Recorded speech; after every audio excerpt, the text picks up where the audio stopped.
तो आज मैं आपको एक अनोखी रहस्यमय कहानी सुनाऊंगा। अगर आप चैनल पर नए हैं तो अभी सब्सक्राइब कर ले तथा कहानी पूरा देखें। अंत में एक अनोखा रहस्य छुपा है। धन्यवाद। तो सुनिए।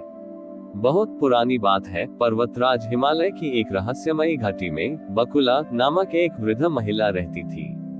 वह बहुत गरीब थी और उसका कोई परिवार नहीं था।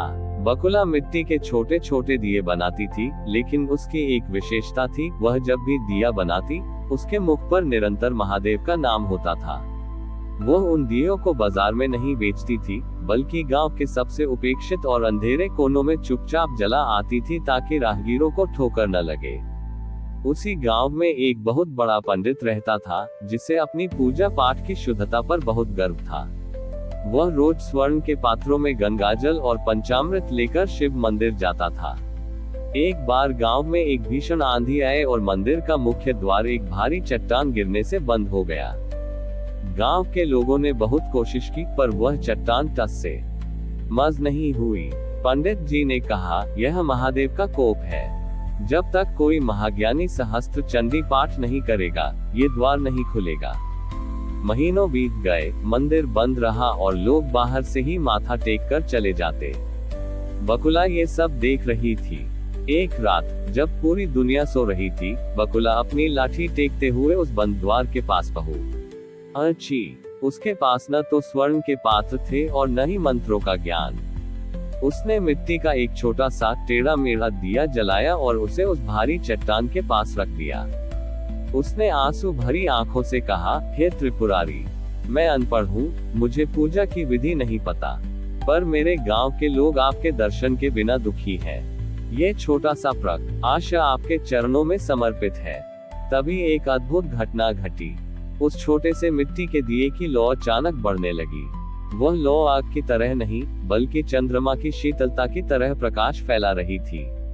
जैसे ही उस प्रकाश ने चट्टान को छुआ, वह कठोर पत्थर मोम की तरह पिघलने लगा। मंदिर का द्वार अपने आप खुल गया।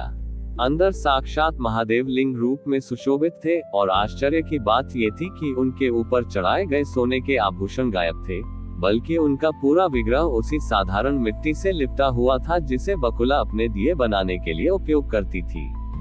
महादेव प्रकट हुए और उन्होंने बकुला के सिर पर हाथ रखा। महादेव बोले, बकुला, लोग मुझे कीमती धातुओं और कठिन मंत्रों में खोजते हैं, लेकिन मैं वहां मिलता हूं जहां निस्वार्थ भाव का दिया जलता है। तुम्हारी वह मिट्टी मेरे लिए स्वर्ण से भी अधिक मूल्यवान है, क्योंकि उसमें तुम्हारे हाथों की मेहनत और मन की सरलता बसी है। अगली सुबह जब गांव वालों ने द्वार खुला देखा, तो वे दंग रह गए। पंडित जी का अहंकार टूट गया जब उन्होंने देखा कि महादेव के चरणों में बकुला का वह छोटा सा मिट्टी का दिया अब भी जल रहा था, जबकि आंधी ने सब कुछ तहस नहस कर दिया था। वह स्थान आज मिट्टी स्वर महादेव के नाम से प्रसिद्ध है। ईश्वर आडंबरों से नहीं, बल्कि उस छोटे से प्रयास से प्रसन्न होते हैं जो दूसरों के जीवन का अंधकार दूर करने के लिए किया जाए। मंदिर का द्वार खुलने और बकुला को महादेव का आशीर्वाद मिलने के बाद गांव में एक नई चर्चा शुरू हो गई। पंडित जी और गांव के अन्य लोग अब बकुला को किसी साधारण वृद्धा की तरह नहीं, बल्कि एक सिद्ध संत की तरह देखने लगे। राजा तक जब ये खबर पहुंची, तो उन्होंने आदेश दिया कि बकुला के उस छोटे से घर की जगह एक भव्य स्वर्ण महल बनाया जाए और उसे राज्य की मुख्य पुजारी घोषित कर दिया जाए। राजा के सैनिक और शिल्पकार बकुला के पास पहुंचे और कहा, माता, महादेव की कृपा से अब आपके दुख के दिन बीत गए। चलिए, हम आपके लिए एक ऐसा महल बनाएंगे जो बादलों को छुएगा। बकुला ने शांति से मुस्कुराते हुए उत्तर दिया, बेटा, महादेव ने मुझे महल रहने के लिए नहीं, बल्कि दूसरों के जीवन में प्रकाश करने के लिए चुना है। यदि मैं महल के भीतर बैठ जाऊंगी, तो उन अंधेरी गलियों में दिया कौन जलाएगा जहां राहगीर ठोकर खाते हैं। मुझे महल नहीं, अपनी वही मिट्टी और अपनी वही लाठी चाहिए। गांव वालों को लगा कि बकुला बहुत महान है, इसलिए वे अब खुद काम करने के बजाय अपनी हर समस्या के लिए बकुला के पास आने लगे। लोग कहने लगे, बकुला माता, आप महादेव से कहें कि हमारी फसल अच्छी हो जाए, या आप प्रार्थना करें कि हमें धन मिल जाए। धीरे धीरे उस गांव के लोग आलसी होने लगे और पुरुषार्थ को भूलकर केवल चमत्कार की प्रतीक्षा करने लगे। बकुला को ये देखकर बहुत दुख हुआ। उसने महसूस किया कि चमत्कार ने लोगों के मन में भक्ति कम और लालच ज्यादा भर दिया है। उसने एक रात महादेव से एकांत में प्रार्थना की, प्रभु, ये कैसा चमत्कार है जिसने लोगों के हाथों से मेहनत छीन ली। यदि मेरा दिया लोगों को आलसी बनाता है तो मुझे ऐसा प्रकाश नहीं चाहिए। उसी रात गांव में एक ऐसी बीमारी फैली जिसने गांव के सभी जल स्रोतों को कड़वा बना दिया। लोग त्राहिमाम करने लगे। वे फिर से बकुला के पास दौड़े, माता, अब फिर से कोई दिया जलाओ, कोई चमत्कार करो। बकुला उस रात मंदिर के गर्भगृह में गई और महादेव के सामने बैठ गई। उसने इस बार दिया नहीं जलाया। उसने अपनी मिट्टी उठाने वाली टोकरी उठाए और गांव के सूखे और गंदे कुएं की सफाई करने निकल पड़ी। लोग उसे देखते रहे, पर किसी ने उसकी मदद नहीं की। वे सब चमत्कार का इंतजार कर रहे थे। वृद्ध बकुला को अकेले श्रम करते देख महादेव स्वयं एक बालक के रूप में आए और उसके साथ कुआं साफ करने लगे। बालक ने कहा, दादी, आप दिया क्यों नहीं जलाती?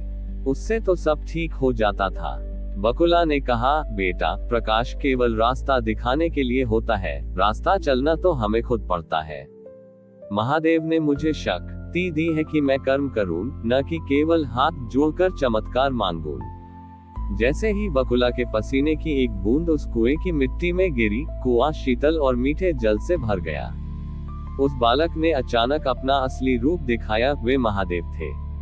उन्होंने गांव वालों की ओर मुड़कर कहा, ग्रेटर देन। बकुला का पहला दिया विश्वास का था, लेकिन ये दूसरा दिया कर्म का है। जो केवल चमत्कार के भरोसे रहता है, वह मुझ तक कभी नहीं पहुंचता। जो बकुला की तरह सेवा और श्रम को ही मेरी पूजा मानता है, मैं उसके साथ सदैव रहता हूँ। Greater than.